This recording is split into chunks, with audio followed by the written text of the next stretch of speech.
melhor. Está bem. Estamos com o padre Fernando Paiva, que eu tive a honra de conhecer ainda quando era seminarista e que é atualmente formador no seminário da Diocese de Setúbal, acompanhando as vocações no seu processo de discernimento para a vida sacerdotal, mas que também se tem dedicado muito a uma coisa que tem um nome, para quem não está dentro destas coisas, um bocadinho estranho, que é as chamadas as vinhas de Raquel, que ele já vai explicar o que é, e isto para dizer que, através deste trabalho e de muitos outros, ele tem estado muito empenhado no anúncio, na celebração e na atuação do Evangelho da Vida. Como sabemos, o Papa João Paulo II escreveu uma encíclica assim intitulada, e dizendo que o núcleo do Evangelho do nosso Senhor Jesus Cristo era, de facto, o Evangelho da Vida. Não há dois Evangelhos, é o mesmo, e, portanto, convidava todos os cristãos a empenharem-se na defesa da vida. Mas já estou a falar há muito tempo, vou dar a palavra ao padre Fernando Paiva, que comece por onde achar melhor. Muito bem, então agradeço esta oportunidade de falar deste tema e começava por falar um pouco de como isto surgiu na minha vida.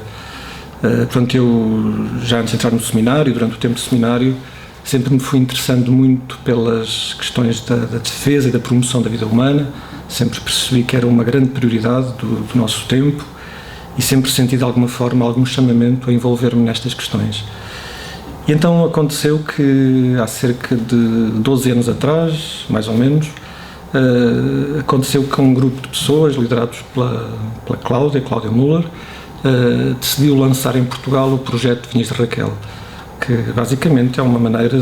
de ajudar as pessoas que passaram um dia pela experiência do aborto, que sofrem por terem passado por essa situação e que buscam auxílio e que precisam de alguma forma de se encontrar com a misericórdia de Deus Nosso Senhor.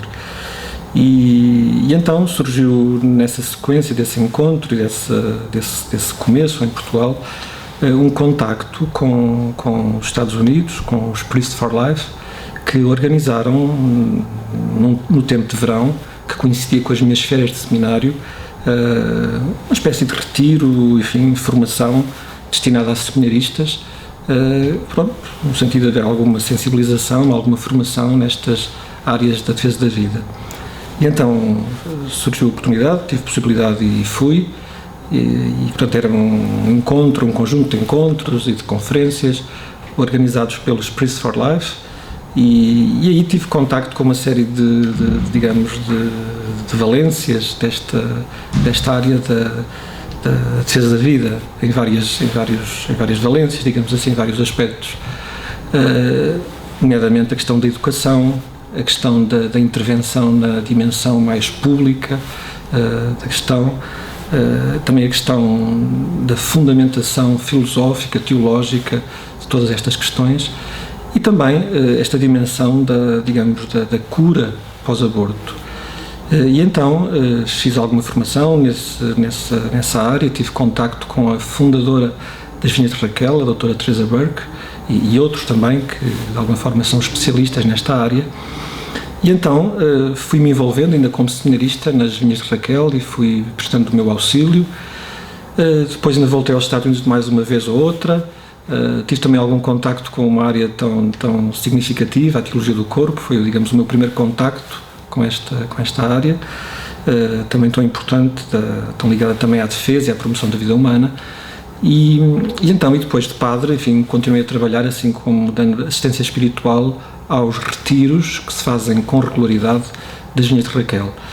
E a Vinha de Raquel é basicamente uma obra de compaixão, misericórdia, é um caminho de esperança que surgiu no seio da Igreja e que dá uma ajuda muito importante a pessoas, senhoras, também homens, que um dia passaram pela experiência do aborto e que se vêm a arrepender e que sofrem profundamente com essa situação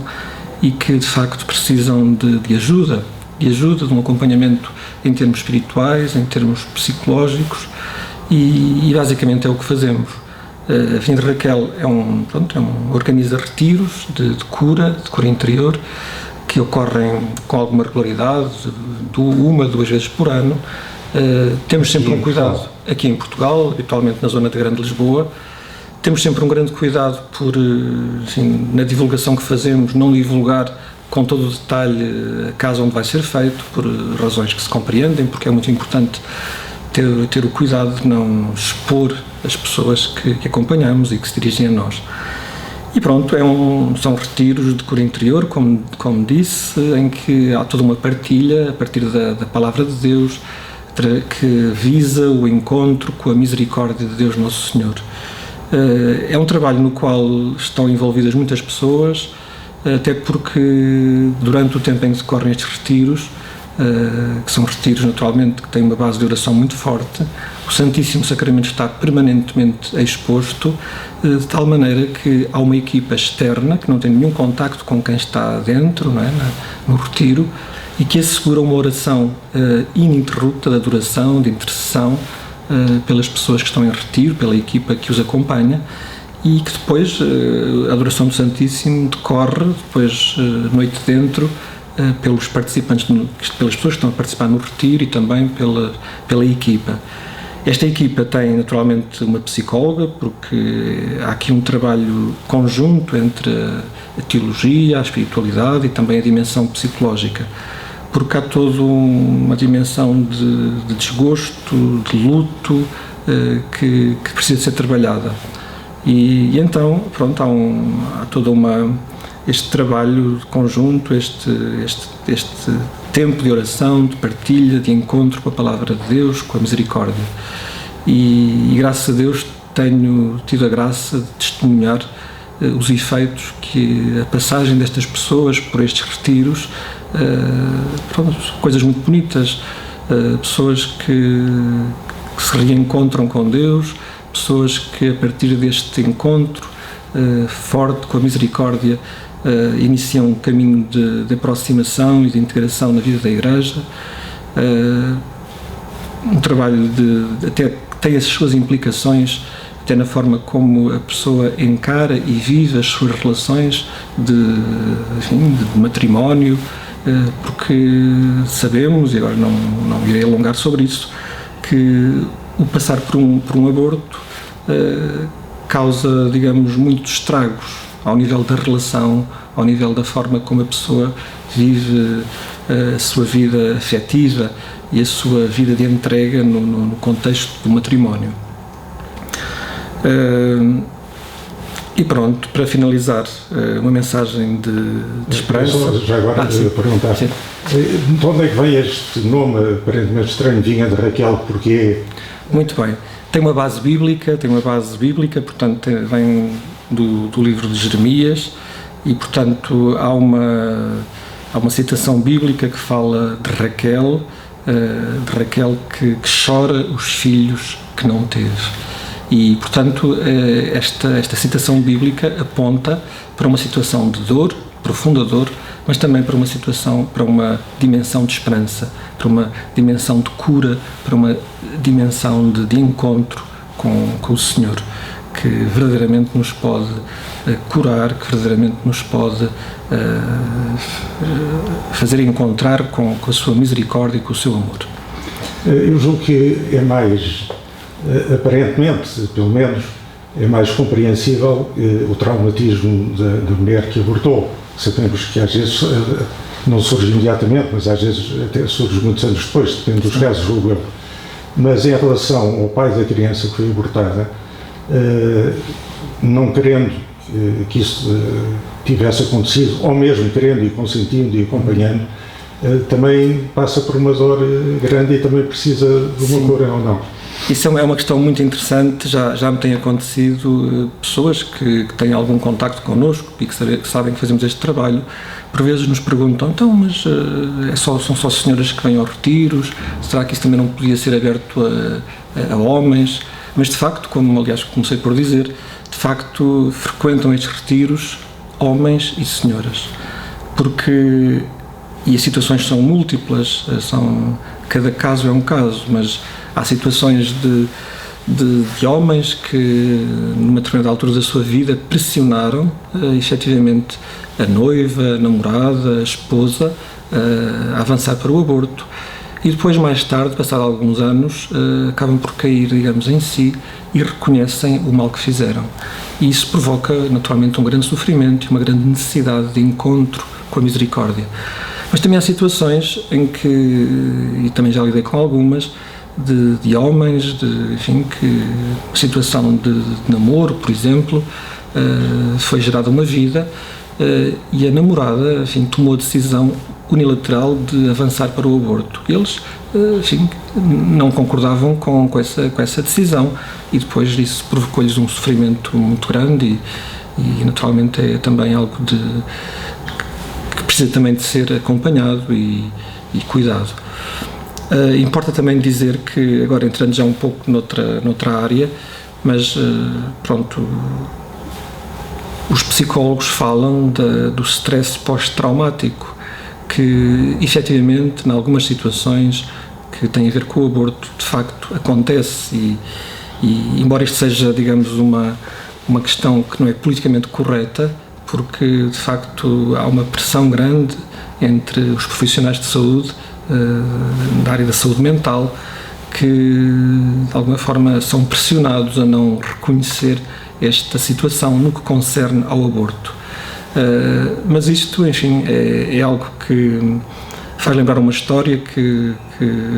a doutora Teresa Burke nos Estados Unidos contava sempre quando introduzia este tema, que tem a ver com esta mesma situação, o síndrome de stress pós-traumático relacionado com as situações de guerra. E aconteceu nos Estados Unidos que, durante o tempo em que decorreu a guerra do Vietnã, em que começou a haver, enfim, grandes evidências de que este era um problema real, que atingia os soldados que voltavam da guerra do Vietnã, mas que houve uma tentativa de silenciar, porque não era politicamente correto, porque os Estados Unidos estavam em guerra e não havia interesse em que isto fosse reconhecido, até porque já havia uma série de oposição interna relativamente a este conflito. E uns anos depois, quando a guerra terminou, também não havia interesse em reconhecer, porque isso acarretava despesas acrescidas para o Estado para tratar estas pessoas que precisavam deste tratamento. Mas o facto é que a evidência tornou-se tão forte que, mesmo, digamos, ao nível institucional, esta situação patológica foi reconhecida e hoje é aceito por todos. Relativamente ao aborto, não tem esse reconhecimento ainda, porque, dadas as circunstâncias, eu diria assim, não é politicamente correto esse reconhecimento. Contudo, há situações em que, de facto, e já tive a ocasião de conhecer algumas dessas situações, em que esse síndrome de stress pós-traumático, de facto, acontece e pronto, é uma realidade na vida de muita gente que sofre em silêncio e que precisa, efetivamente, de ajuda. Só para terminar, acontece muitas vezes que as pessoas que acompanhamos são pessoas que estão envolvidas de alguma forma, mais ou menos, ou, enfim, na vida da Igreja. Há também muita gente afastada que, através da Vinha de Raquel, também se tem aproximado. Mas não é raro acontecer pessoas que dizem e que de facto recorreram variedíssimas vezes ao sacramento da reconciliação e ainda que saibam, que tenham o conhecimento intelectual de que foram sacramentalmente perdoadas, objetivamente foram perdoadas, mas não conseguem de facto acolher, aceitar interiormente esse perdão e, portanto, precisam e sentem de facto a necessidade de uma ajuda, de um apoio, de um trabalho de cura interior e de facto as Vinhas de Raquel, nessa circunstância específica, têm prestado um auxílio importante, porque não se trata apenas de saber que existe o perdão e que eventualmente já terá acontecido sacramentalmente, mas trata-se também de criar as condições interiores para que haja o acolhimento desse perdão de Deus. Já se pensou, ou será, se calhar não é possível, pergunto eu, dar formação aos sacerdotes neste campo para os ajudar no sacramento da reconciliação, o saber como acolher melhor ou mais adequadamente esses casos, uma vez que são tão delicados e trazem uma dor tão grande dentro de si? Sim, é uma questão importante e, enfim, da minha experiência, o que por vezes vai acontecendo é que, relativamente até ao trabalho que fazemos, há muitas pessoas que vêm ter até nós através deste conhecimento, que sacerdotes amigos e que estão ao corrente deste trabalho e que, portanto, conhecendo a situação, são encaminhados por vezes para a Avenida Raquel. Contudo, isso penso que é um desafio que penso que pede de facto uma resposta. Entre nós não há um trabalho estruturado a esse nível, mas, por exemplo, nos Estados Unidos